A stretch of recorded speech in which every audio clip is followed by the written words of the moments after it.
Welcome to the online session of the Media Rumble. We have a really lovely panel here, and I was just saying before we started recording the show that I wish this was live.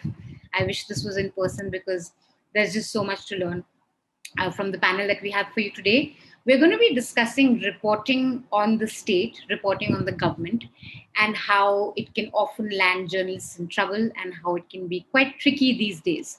I'm going to introduce our panel. We have Erkan Saka, who is an associate professor of media and journalism studies at the School of Communication at Istanbul Bilgi University. He is currently the head of the media department. His recent and current research topics include disinformation, citizen journalism, social movements, digital web archiving, and internet histories, among other topics. And he's a long-time political blogger and a coordinator of a local TV show on social media. So this TV show that you have, that's on which platform? At the moment it's on YouTube, but it started in a local TV show. Really, it was but then gradually now I moved to YouTube. Great. Apparently, from what I read from research, a lot of young people are now consuming their news on YouTube and are shifting away from television channels. So you're in the right space. Yeah. We have welcome Saka. Thank you for taking out the time with us. Roel Raymond, who's an independent journalist based in Sri Lanka. She joins us from Colombo. And she has worked in the private and public sector with a variety of media, radio, newspaper, and television and digital. Welcome, Roel. Thank you for joining us. And Thank you so much for having me. We have Amber Shamsi. She's director of Science and Journalism at the Institute of Business Administration. She's an award-winning multimedia journalist, a political commentator, certified e-trainer, and a free speech advocate. We need them. She hosted 3 news and current affairs shows on mainstream Pakistani news channels and continues to appear on international and national television channels as a political analyst. Thank you so much for joining us, all 3 of you, in your varied time zones, making the time out to speak with us. Yes, lovely to be here. I think what I want to start with, and especially for an audience which isn't very acquainted with, what journalism is like in Sri Lanka, in Turkey, in Pakistan, is to just get a little bit of an overview of some of the biggest challenges journalists face in your respective countries. So maybe I could start with Roel because Sri Lanka has been in the news. We know it's been a really tough year for the country. You've seen people's protests, uprising, government going, a new government coming. And there were fears when the Gotabaya government, came to power, Rajapaksa Gotabaya's government, that this would not augur well for journalism. There were fears that this could mean a crackdown on, dissenters or journalists who were seen as critics. So, do you want to tell us a bit about that? Hi, yeah. So basically, I've worked most of my life under the Rajapaksas. And the Rajapaksas are known to be people who are a family that stifles dissent, stifles any kind of civic space. And most of my life has been working in those conditions. So I think one of the prime issues that journalists face today in Sri Lanka still is self-censorship more than anything else, because with years of having to work in this sort of environment, we've sort of learned without even having been told, crops of younger journalists just continue to self-censor. And when Gotabaya Rajapaksa came in as president, this is in 2019, after a brief period of 5 years in which the good governance government came in, and this was following 10 years of Rajapaksa, his brother, Mahinda Rajapaksa. So when Gotabaya came in, we did obviously think that there was no chance that we would in any way be able to break free from the shackles that had already been placed on us. But the Aragalya that happened this year, and by Aragalya, I mean, it's the Sri Lankan word for people's struggle. Yes. So when the Aragalya happened this year, this was the first time ever in my entire career, which isn't very long, certainly, but in my career that I actually felt some sort of hope, where I felt that people were really pushing back against the Rajapaksas in particular, against state repression, against corruption, against everything that sort of characterized the Rajapaksa government. So as many of you already know, the Aragalya is shut down pretty much. There's a lot of suppression against activists and not yet journalists, but I think the suppression sort of covers a lot of people who are citizen journalists. So we're talking about people who are bloggers, people who are on social media, not so much active journalists. But because of that repression and suppression, I don't think, I'm not sure, but I don't think that we're going to be able to push back the way we thought we could. And so Sri Lanka's situation today for journalists is pretty much what it was under the Rajapaksa government, even though we have a new president. Wow, okay. And when you talk about citizen journalists, it's mostly bloggers or people who've taken to social media to report on the protests when they were going on? I'm talking about people with established followings on YouTube and say even TikTok. They may not have done political content previously, but during the Aragalia, they did step out and use their influence to sort of talk about these things. And of course, there's me, because I am not an active journalist. I see myself as an independent journalist or even a citizen journalist, but that's a hard point to argue if I were to be hauled before the Criminal Investigation Department, for instance. So there's this blurring of lines now in media in general and in Sri Lanka in particular. And these are areas, I guess, we need to discuss even locally and decide where we stand and how protected we are. Okay, so self-censorship, you'd say, is one of the key issues that affect journalism in Sri Lanka. Erkan, I was actually reading some of the stuff today on just trying to get an overview of. We know that Erdogan is not really best friends with the media, not really fond of critics, but there's a law in Turkey which says that if you make fun of the president, you can be jailed for 2 to 3 years. And you had a television commentator who was jailed earlier this year. So when you have a law like this, it's so open to misuse. So how does that work, and what do you want to tell us about key challenges for journalists in Turkey today?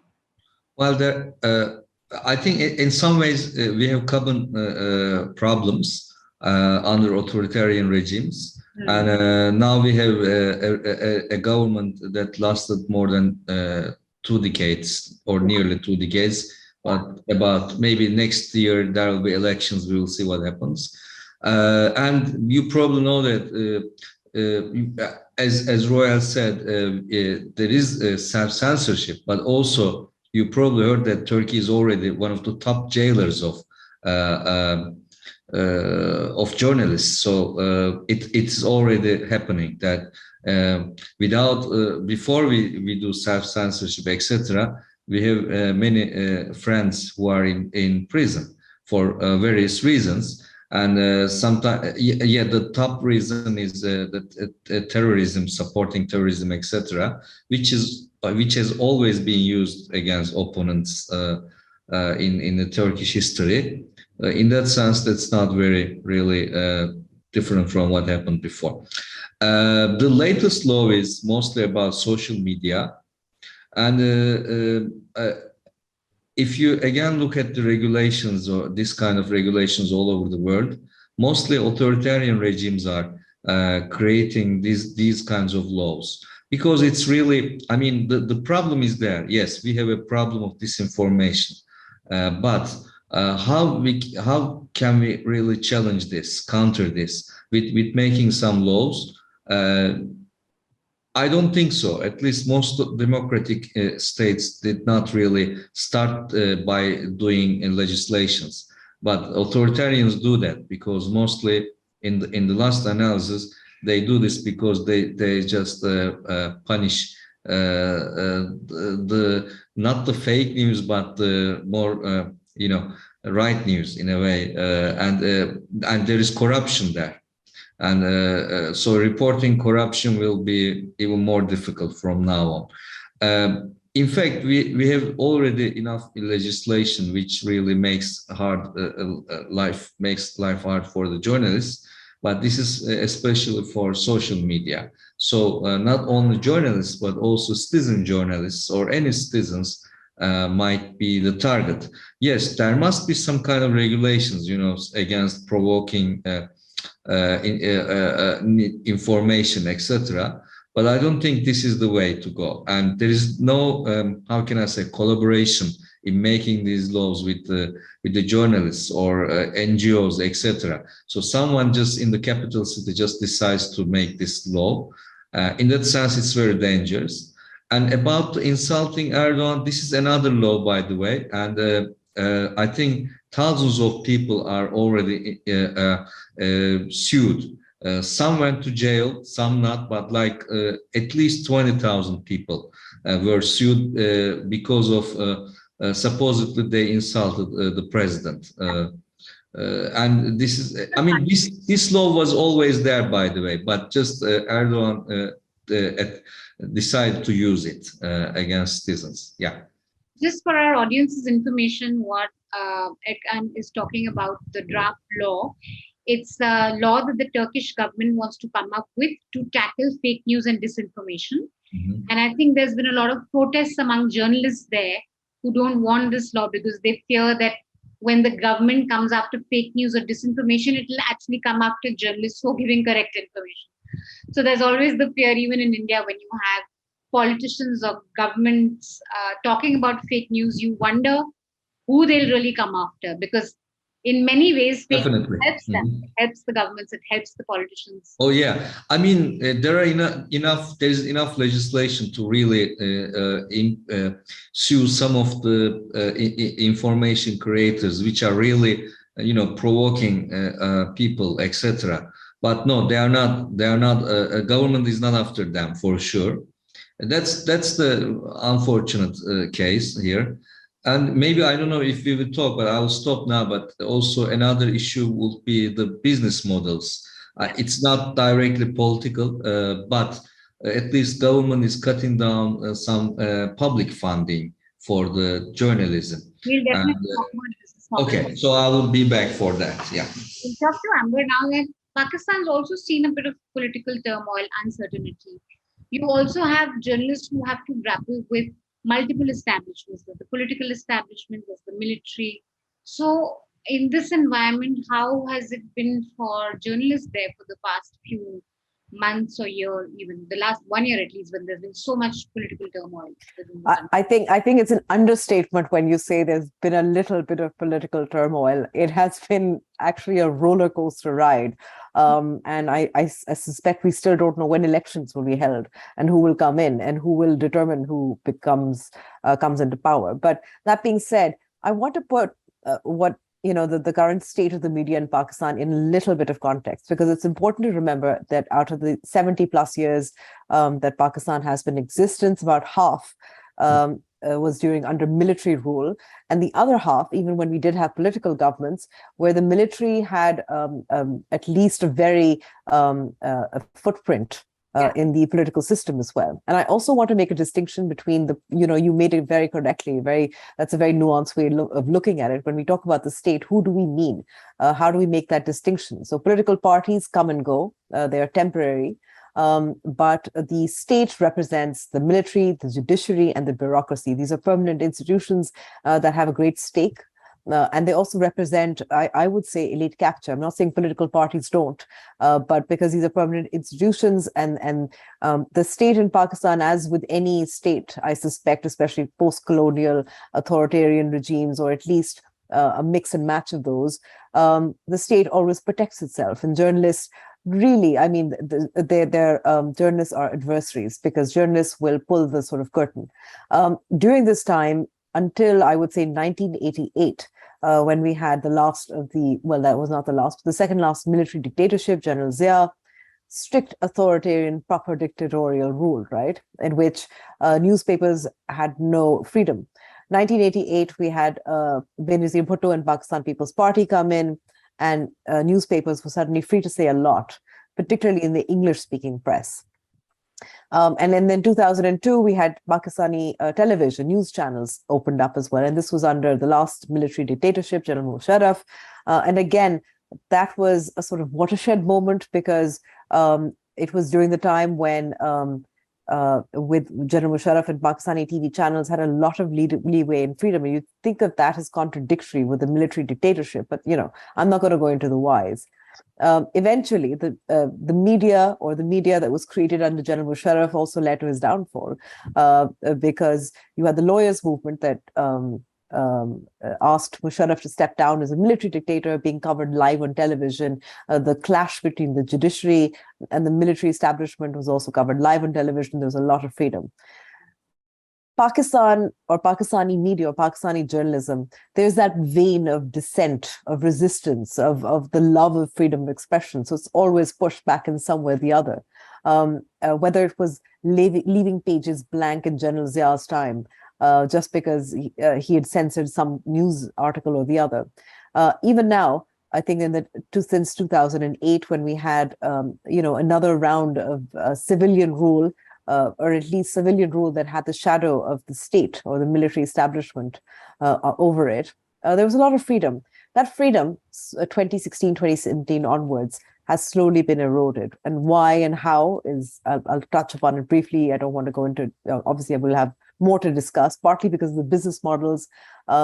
It's easy to control where the money is coming and going, and that is through advertisement, it's through circulation, it's through distribution of television, and it's also through indirect methods, such as controlling how private advertisers, where they're placed as well.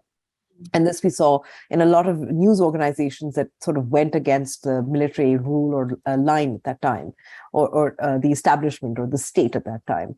The other way is obviously infiltration. So it's also very interesting where a lot of journalists, especially influential journalists in mainstream media, had a lot of access to the state and its resources, especially to go against political opponents or that needed to be cut down to size. So they were fed a lot of stories. They were, they got placed in high-placed channels. So there's a lot of infiltration that happened as well.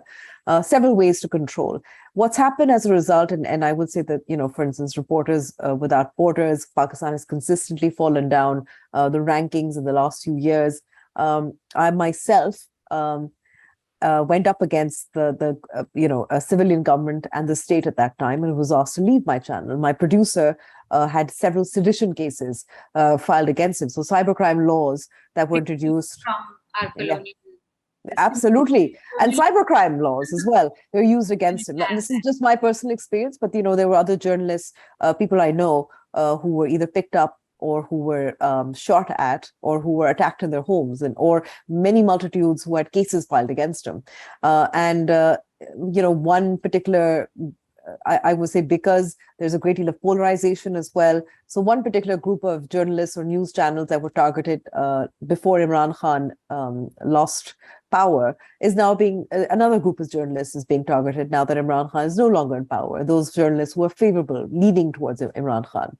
So polarization, control of the state. It's also led to the self-censorship that Roel was talking about, which, for journalists like myself who started our careers, many, many years ago, we can't think of it that young journalists now do, unfortunately. And I think I hope we can talk about it, but the definition of a journalist is something that's also sort of debated within Pakistan as well. I'm going to stop here and let you ask more questions. That's pretty interesting because you touch on the definition of journalism. I think it's those populist leaders with an authoritarian bent or outright authoritarian bent to define themselves as the country. So talking about themselves or being reported on the government or saying something that is adversarial to the government is immediately now shown as you're saying something against the country. So you're anti-India, you're anti-Pakistan, or you're anti-national. If you're a journalist who's really questions to the establishment, then that's been one of the big problems for a lot of journalists who function, whether it's in the way of troll attacks or general public perception. But I think, so business models is something very interesting that you guys touched on, and I want to come to that a little later, but I just want to first ask you guys that within your countries, and feel free to take this up, whoever you'd like this, when you have a government that's very careful about controlling narratives through mass media and wants to have a strict control on how they're reported on, they cultivate generally a set of channels or a set of media organizations that then work as their propaganda arms. And when you have that, then you have a situation of where that propaganda arm would attack independent journalism, so to speak. So you have a media which basically operates for the state, attacking independent journalists or calling them anti-nationals, like I said, or asking them to be jailed in some instances.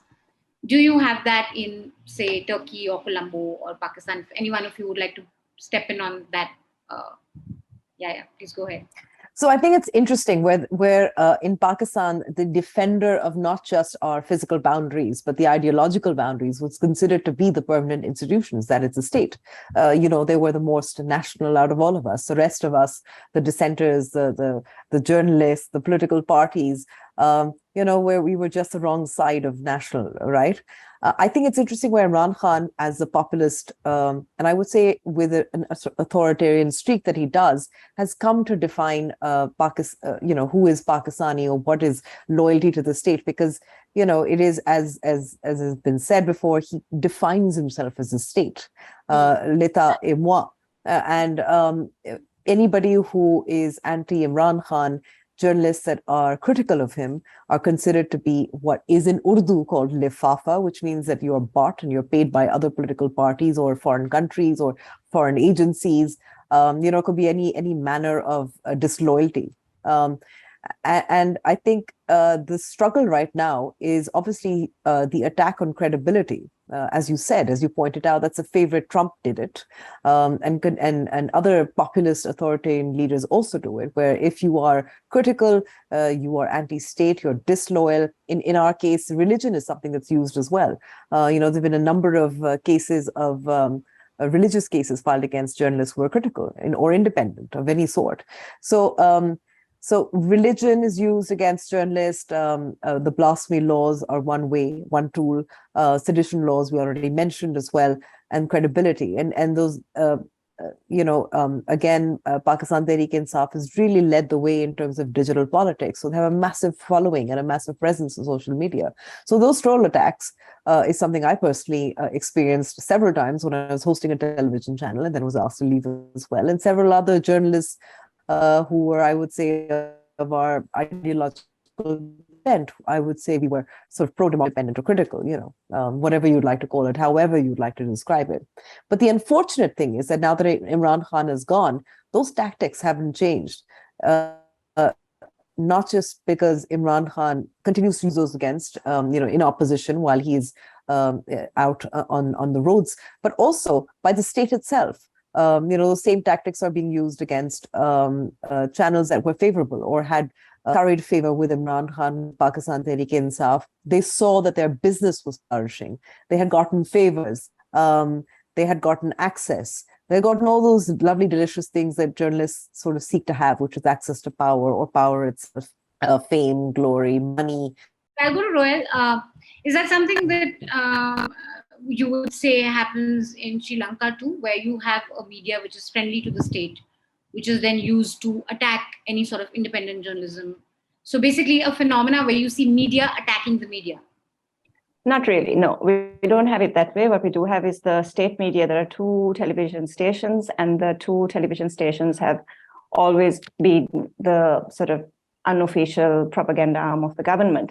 But what happened over the last decade or so, and especially during the end of the war, when the government started censoring what news went out about the war, so telling the reporters what they should publish and not, and there was a point at which one private radio station was shut down for publishing something that didn't come directly from the government. And after all of these things happened, and this was in 2009-ish, the strange thing is at least 2 of the biggest private media organizations are now very pro-government. And it's not just the 2 state television stations and whatever affiliate media, but the private television stations, which wield enormous power, are really mouthpieces for the government. And especially in Sri Lanka, we have a situation where people that own media often linked to the government, or ministers themselves, at least in one case, or come from or are owned by families that have links to politics. So it's very clear that media organizations and most media organizations are linked to politicians or political parties and toe the official line for them and act as effective mouthpieces. But I haven't seen media organizations attack other media organizations, not even on social media. I mean, I think on social media, it happens a little differently, where you'd find people just being a little more honest. So a journalist who is attached to a media organization that's known to propagate the government narrative will find herself or himself very unpopular on social media, because there's a lot of, outright attacks and outright calling out for, being that kind of person. Yeah. Which is good, calling out the Yeah. media. Great. Yeah. I think you want to come in on this, and then I'll talk a bit about the business of models. Sometimes, the 10 best-selling newspapers have the same headlines. Well, it happens in India, at least for the prime television show. Okay. This is happening now regularly, because maybe a few years ago, there was this sort of mainstream media conglomeration, which finally he had to sell it to a more pro-government business. And now, like 90% of mainstream media is directly pro-government. And so they're just broadcasting the same headlines. They don't even change them. So it's funny, tragically funny, but yeah, it happens. So this is our new case, and in the meantime, there is independent media. As Roel said, maybe there's not, and I don't see many explicit cases of infighting there, but we hear a lot that there is some kind of pressure on independent media or anti-government media, that the moment they get some advertising, the companies are targeted by other pro-government media channels. So they don't give advertising anymore. So nearly independent media, I can say that they don't have any commercial advertising revenues. And there used to be a system that government made it a sort of autonomous entity, a press entity, that will sort of allocate some public fundings to all media. There, we see that now in the last couple of years, most of the financial punishments are against the independent media, so they don't get any public funding too. So it gets very, very difficult for them. And then now we have these international funds. And most independent media relies on these funds. And of course, the moment you get those fundings, even if you are totally transparent, you will be labeled as a sort of a traitor. Not always explicitly. Yes, exactly. Foreign agents and stuff. And this is also told by pro-government columnists. And I'm expecting that in the next months, this will be even more intense, that because this is the only source that many media outlets can survive with these funds. And so this is the case, the latest case, I can say. I think so. The big problem here really is also, or a big concern for journalists who've at least entered the profession to do journalism, good old holding power to account, is the business model. Now, if you're going to have a media that's going to depend on government advertising, it's very hard to then turn around and start questioning the government that is really financing your existence. And then, of course, like Erkan said, that the other thing is to go via the corporates. If I'm getting corporate funding and I'm not, I'm making life difficult for the government of the day, you can attack my funder. So, Roel, in Sri Lanka, and especially over the past 1 year, because there's also been hyperinflation in the country, that would have put a lot of stress on media entities. Have journalists, how big a concern is this business models? And are journalists kind of thinking of what can we do to get around it? Or do you, as a journalist there operating in difficult circumstances, have you thought of how there could be a way around this, basically?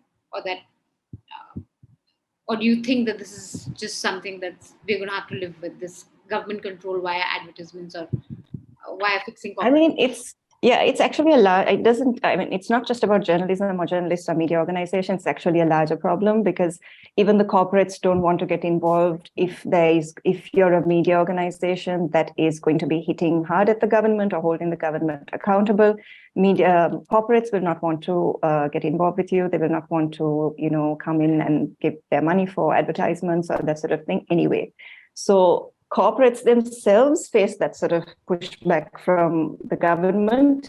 They don't want to get involved with any media that's going to push back against the government. So it's like a sort of the entire country sort of is, towards the line, basically. Nobody's really wanting to cross but accountable. The only time I saw it was, like I said, during the people's protests that happened earlier this year, when even corporates, big conglomerates issued statements, when big media companies actually stepped out and said that they stood with the people. Media companies that don't usually even cover politics and stuff changed strategy and tactics. So there was a change at that point. But until then, this is, like I said, a larger problem where it's not just the media organizations, but corporates and anyone else who wants to survive in this country needs to know that they can't go up against the government in any way. And you'll find a lot of people with business interests want to keep it that way as well, because they have, business to run, profits to make, other people to take care of. As for media organizations themselves, again, that applies to them. It's safer to not go up against the government because you're running a organization at the end of the day, a for-profit. As always, this happens everywhere in every editorial. You'll find the clash between editorial and management, and that sort of thing happens generally across the board. But it's sort of given that you are going to ultimately toe the company policy or listen to whatever the company policy is, even if your editorial stance is different, or even if you feel that you are duty bound to report on certain things, you have to do what the company wants you to do. Social media has given many people an outlet that they haven't had before to report and say things that they want to. And that's a whole other area that really needs to be discussed, I think, in a very separate way. But I think from much earlier on, I worked at the Sunday Leader, where the editor, Lasantha Vikramatunga, was gunned down in 2009, I think that was also. And the way the Sunday Leader was sort of run to the ground was by advertisers being pulled out. So people and that was the beginning of all of this, where, and it started then, and then it just became this sort of people. Now you don't even have to tell advertisers to pull out, they just don't. But at the beginning, that was how that media organization was run to the ground. Advertisers just stopped bringing in ads, and it became very easy to just make it was unsustainable and had to shut down. So these tactics, I feel, listening to everybody, are being used by all of these countries. Even the responses, even the way people are polarized into calling anyone who doesn't take the nationalist stance traitors, even the labels of being, either working with an NGO or being foreign funded. We've had, where I work, me personally, I've had those attacks. So there's sort of this sort of common theme that seems to run across. It is across all our Correct. countries. Yeah. We can almost, it's really amazing, because we have quite a bit of that in India too, where you're labeled, and especially this foreign hand thing, which is the easiest thing for any government to just, raise doubts on, oh, this is a foreign hand, or, oh, you're working for some foreign entity. I think with Pakistan and India, we all get accused of working for each other. Yes. Pakistani agent, you're an Indian agent. So yeah. Also, USA as well, by the way. So there's a lot of anti-US sentiment. That's another easy one to tap into as well. CIA. But for us, it's largely the USA and the CIA. And recently, there was an entire Twitter page. Strangely, it was an attack. It's a Russian attack against the USA, which somehow dragged us into this. And then the organization I work and me, because I'm somehow pushing a US agenda in Sri Lanka. So it just gets very, very convoluted online. What are the foreign actors? I think we are all sort of foreign actors here. Actually, I just want to quickly follow up with this business model thing that, of course, we know, and I'm sure this is the same story in Pakistan, where you control the media through ads. Is there some sort of a thinking among independent organizations on subscriptions or really going to people or some advocacy around the point that it has to be people who ultimately start paying for news if you want news to serve people, because otherwise it's just going to be in the hands of vested interests. So I think that given the difficulties that many journalists and independent journalists have faced over the last 3 years, relatively recent, it's only now in Pakistan we're behind India, to be honest, in terms of developing the alternative digital media space. Most journalists who were kicked off air or who wanted to say things they couldn't say on television or the mainstream ended up on YouTube instead of creating media startups or media companies, because it was easier and they would directly be monetized. Or they would tap into, as I said before, into political parties, social media accounts, and they could make money from those followings. So increasing the polarization. But in terms of subscriptions, there is only one alternative media organization I know of that doesn't describe it as subscriptions, but at least that they describe it as a contribution, just as The Guardian does, which is we would happy for you to pay as much as you want. I think Pakistanis have become too used to free journalism, what they get on television, which is mostly extremely limited, diverse, is not diverse, is not does not give you all the entire story, or online where they think everything should be for free, because obviously newspapers, their circulation subscriptions have dropped. So we haven't really come up with great business models for alternative media startups. So a few will have commercial interests on the side and will separate editorial from business, especially because they're passionate about what they do. But I think we really haven't been able to find the right sort of combination where it's tapping into communities that want better journalism, and those communities are willing to pay for that better journalism. Trying to do independent journalism free of advertisement and the corporate influence or the state influence. So there has been a few journalists who went abroad outside of the country and did some great investigative journalism, but it is very limited. And I suspect it's a mix of grants and funds and a little of their own seed money, or they have their alternative commercial enterprises where they with especially countries like India, is that mainstream media still has to serve the information needs of people who may not be able to pay. So there is problem of, even if the few rich can pay for news, you still cater to a wide gap, which mainstream media assembly is not catering to. So absolutely. I mean, voices in the peripheries, people who are vulnerable. There was a study actually recently conducted by UNESCO. It was a survey which was across the board, disaggregated for class as well as the rural-urban divide, gender divide. And across the board, even the men were saying, well, I don't think mainstream media serves the interests of other groups, marginalized groups, vulnerable groups, and disabled women, people from poorer communities. We have, I think, just a few local language newspapers that are localized, a few city news channels that are popular. But really, I think the emphasis on national television, and the problem with national television is that it is very broad brushstrokes. It is dependent on corporate advertising and government largesse, and it doesn't serve the interests. To give you one example, and I'll sort of end this here, is that while we had a massive biblical flood in Pakistan this year, in which over 33 million people have been affected, the top story was actually about sort of the power politics happening in the capital city, Islamabad, rather than the many millions of people who were homeless or needed shelter or needed food or needed rescuing. And that's the tragedy of national television over community-based news organizations or local news organizations that serve communities. So they don't do public interest journalism. Yeah, that's crazy, because it was a devastating flood. Now, one of the things, again, which I think a lot of journalists have had to grapple over the past few years is weaponization of social media. Because what you can do is you can really create conversations, you can create impressions through, just having a massive troll army. You can drown out credible information. You can amplify something absolutely incorrect and false. And journalists often, it operates at two levels. One, of course, personal attacks. what that can do to you, but also you may feel really helpless, as a journalist, because you're doing your work, you're trying to get the correct information out there, but you're facing this volley of uh, troll attacks or false information, and you really don't know how to grapple with it.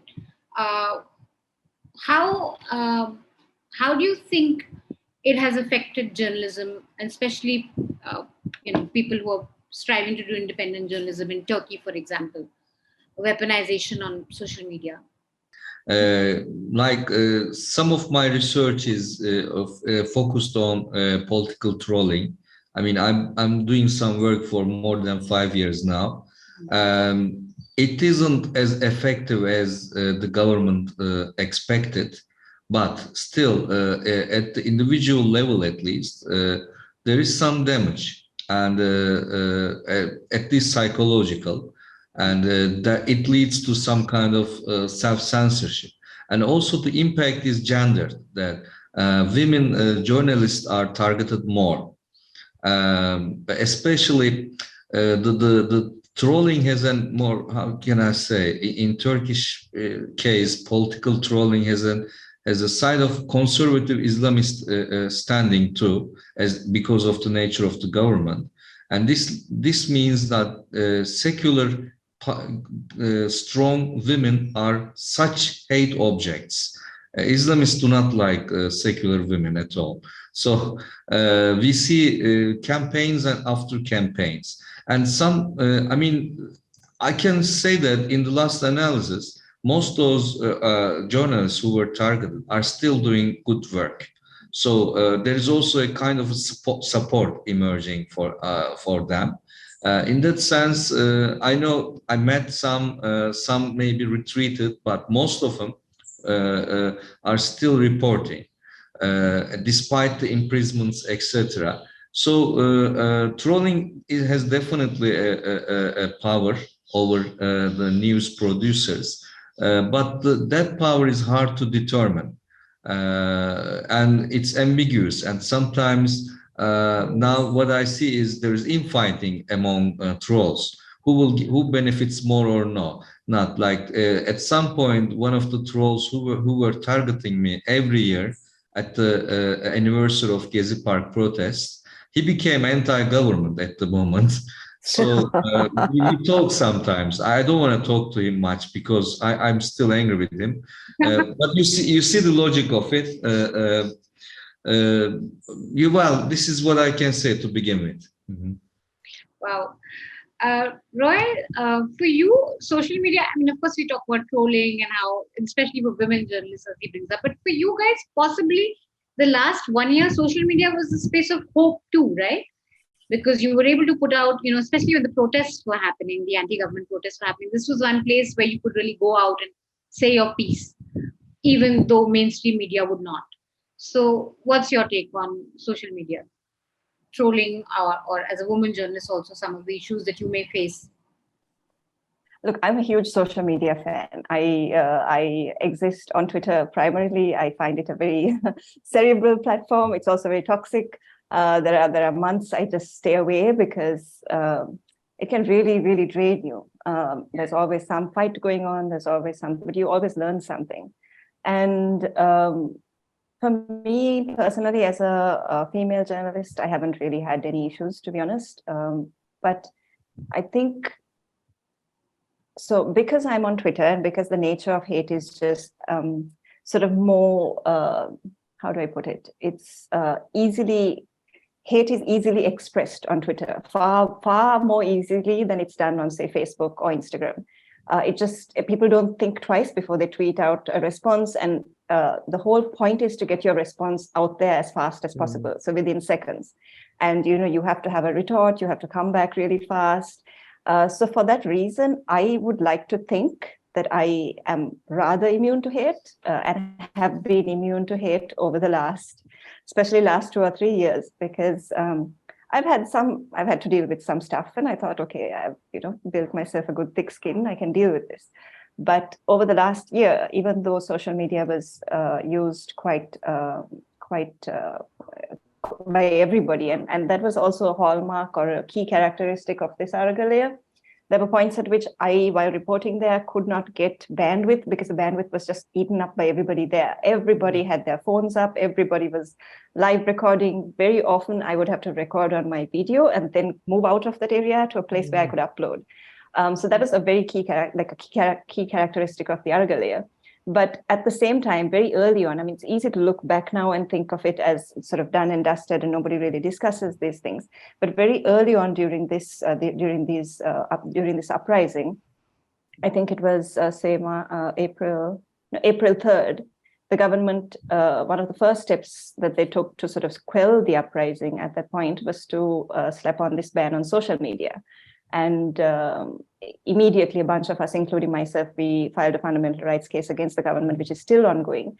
But this was their first reaction to trying to suppress people talking about it. Then the government also tried to suppress social media the second time when people decided that they were going to just not listen to orders for curfew and would go out on the streets on a day that a protest had been planned. But what the government initially started doing was they started doing this whole disinformation campaign, this whole, putting trolls out there. And at one point, how this happened, I don't know, but an anonymous account with over 8 million followers, so that's quite a credible account, said that there was a hype built up about how they were going to reveal, they were anti-government and going to reveal some of the, the Rajapaksas, some of the things that they were up to and the corruption and stuff like that. And among this list of things that they revealed was also little bits of disinformation, including the fact that I had sold shares in the company I work for to Namal Rajapaksa, who's the president's son. So it was a very craftily thought out campaign. So that really surprised me because how it happened, the account using it having over 8 million followers, it's supposedly an anonymous account. And even then, when I heard about this, I sort of dismissed it. But then the flooding of WhatsApp messages, people asking me if this is true, we had to put out a statement saying that this was not true. To date, I get people sort of saying, is this, we heard this story, is this true? So it really affects credibility, and it affects credibility especially when an organization known for being credible, their credibility is attacked, then you're the person, especially on social media, I act as the person who doesn't stick to an organization's point of view and give my credible point of view. But when I am attacked, then who's going to stand up for me and who's going to say this person is credible or has something to say? And this sort of thing continued. There have been more and more pages come up. There have been pages which say arrest Roel Raymond. There have been pages that have said that I've incited violence and I burnt the current president's house. So there's a lot of pushback, especially on social media. And I've just learned to take it as it comes. You'll say you're a fan, so you're really strong. Are you able to see the good in how you can push back using the same medium that is being used against you, basically? Correct. Yeah. Amber, do you want to come in? Social media. So as Erkan said, that it's also conflated with Islamists who want to use it to especially go after strong and secular and would want to stand up for liberal values. That's something that you also notice in Pakistan. No, absolutely. I think I could relate a lot more to what Erkan was saying as well, because troll campaigns, coordinated troll campaigns against me and several other women journalists, and very, very gendered, explicit sexual language, threats, and the usual sort of, I think, insults, really harmful pictures as well. A few of my colleagues their pictures were morphed. At one point, my private sort of conversation on Facebook was used against me. And I will say that I really couldn't take it as easily as Roel did, honestly speaking, because there comes a point when you're like, why should we normalize it? This is not behavior that should be acceptable. Why should it be acceptable on social media just because one is anonymous? So a group of women journalists and I, in 2020, we got together and we issued a statement. And that statement was signed by over 100 women across Pakistan. And it really called out the troll campaigns as inhibiting our freedom of expression online, deliberately targeting us. And we asked for action. We asked for political parties to investigate these accounts. We were fortunate enough to end up in the Human Rights Committee of our parliament, We presented the evidence. That evidence got lost. We actually put together that evidence, and some of that evidence was interesting. Where, a year after we sent that to the parliamentary, the sort of powers to investigate as well. One of the accounts that used to target me came out saying, well, yeah, we were asked to target Amber and a few other women journalists by this political party. So, what we said was true. And we saw a lot of that infighting as well. I think the second point about secular, strong, opinionated women is that, there is a feminist movement in Pakistan called the Aurat March. We hold it every year, 8th March on the occasion of International Women's Day. If you show support, if you participate, if you speak about it in any way, you get massive online attacks, and to the point of them being dangerous. I know of activists, people I know very well who were involved in the Earth March, who had blasphemy allegations against them, cases filed against them. So, what I think is clear, the danger always is that the online attacks and violence will lead to real life attacks and violence. So these cases are dangerous. Another colleague of mine, I've been fortunate, this hasn't happened to me, and another colleague of mine, her house was raided at night. So these things, and this is while these online trolling campaigns were happening. So you can see that there's a pattern here. I think that's been very clear. Various governments have tried to control social media. So the political party, when Nawaz Sharif was prime minister, PMLN, they put out a law that journalists and activists said would be used against them. That law was used against them, was used against us. The PTI government as well. I actually was part of a petition that was filed in court against the social media rules and regulations that were obviously, again, attempting to control social media.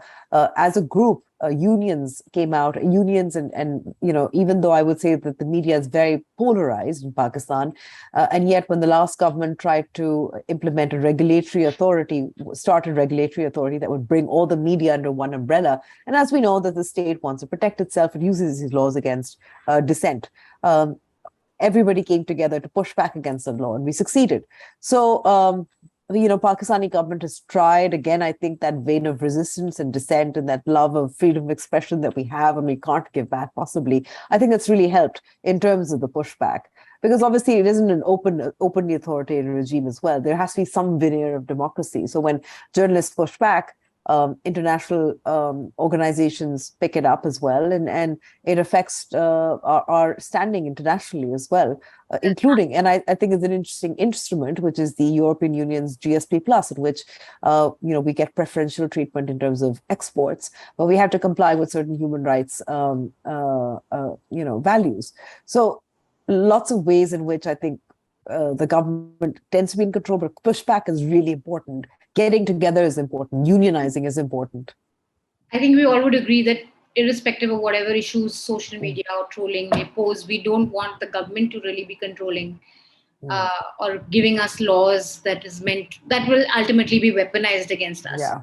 I think we're running out of time, so I'm just going to have one last question to all of you. We've talked about basically laws that have been used against journalists, of course, the whole social media, ecosystem, and how authoritarians can use, use business models and actual laws to quell journalism. But there has to be something hopeful that we leave with. So I want to come to each of you on, what gives you hope on, these are tough times, of course, especially in our countries, but what gives you hope about journalists being able to sort of still fight these issues and come out with the stories that need to come out? Or if you're not hopeful, then you can just say you're not hopeful. Do you want to go first, Erkan? There is a need for quality journalism. And in this sense, I mean, if we were talking 5 years ago, maybe there was less hope. But now all this disinformation and other issues are showing that we need real, journalism. So, and I think even the ordinary citizens are now believing this. Maybe not as much as we want, but there is a good sign as I see. And in the meantime, journalists are resilient people. I'm sometimes surprised to see that. I only did a kind of practicing journalism, but mostly I'm a media professor, and do some blogging. But I really admire journalists that, despite all imprisonments, other pressures, they are still in the field and they're doing. And this resilience plus a growing hope, interest in quality journalism, I think can give us some hope. I think it's very important also that during the pandemic, a lot of people kind of understood that, when the world was crashing around them, you did need journalists to make sense of it. You did need credible voices telling you what your government did wrong, even if you love your government and if you think the greatest leader on earth. But you did realize that, okay, no, we need some checks and balances. Roel, do you want to come in? Yeah, I mean, I think for me, I have probably an existential answer to it, where I think that there's always a balance between, good and bad and light and evil and all of that. But without going into all of that, I just feel that, like Erkan said, journalists are resilient. They're a different breed. There's something about journalists that, you just want to dig your heels in, you're stubborn, usually don't fit into other careers, you don't like a 9 to 5, you don't like being told what to do, you think independently, you like to work all the time. There are these unique qualities and characteristics of a journalist that really make you very passionate about what you're doing. Of course, value-based. Most journalists that I know really live a value-based life. That's why for many of us, it's not about money. It's not even about life and death. It's really about how we see the world and how we want to change the world for other people living in it. So as long as I believe in that, and as long as I see other people believing in the same thing, I think there will always be hope. So great. Amber, do you want no, I completely hard relate to what you just said, Roel. I mean, I think you have to be really strong and resilient in order to be a journalist. So I mean, I've just transitioned into a new role, which is training young journalists and students as well. And these people are so clued in, and it's remarkable. And I think the sort of alternative digital media landscape that's emerged recently also gives me hope, even when I was off air. The things that I could say on air was fantastic. It was such a liberating feeling. And I think I see that. Like I said, I keep saying that Pakistanis love their free expression. They love their jokes. They love their sarcasm. And I think that's one of the most subversive ways of telling a story as well. They continue to do that, despite any laws that any government or any state would try to impose on them. I think I see hope in that alternative digital media space, even if I don't see it so much in mainstream. And the belief that this is possibly the most important thing that we should be doing, with the threats to democracy. Great.